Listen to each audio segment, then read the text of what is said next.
कितना पकड़ा मुतमईन हो गया शुरू में गोश्त। अबे रुक जा भाई। और हमारे साहब आप कैसा फील कर रहे हैं देख के?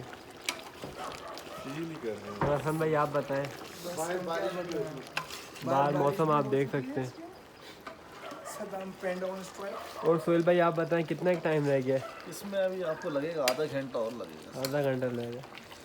वकास अंकल की तो बस हो गई है मेरे को लग रहा है। जी वकास साहब थोड़ा बताएं आप। सब भूख लगी है क्योंकि यहाँ का मौसम आप चेक करें, रात के 11 पहले बज वो रहे नहीं खुश हो रहा है, ये ठीक 2 है। घंटे ले लेंगे पानी। और इस वक्त बाहर हल्की हल्की बारिश शुरू हो चुकी है। यहाँ गोश्त खाने का अपना ही मज़ा है कश्मीर में, क्योंकि यही अगर हम लोग कराची में होते तो ये गोश्त हम ज़्यादा नहीं खा पाते। उसकी वजह ये है कि वहाँ गर्मी है, तो गर्मी में तो यहाँ का मौसम ऐसा है कि यहाँ ठंडा मौसम है, बाहर बारिश लगी हुई है, तो उसमें खाने का गोश्त खाने का तो अपना ही मज़ा है लाजवाब।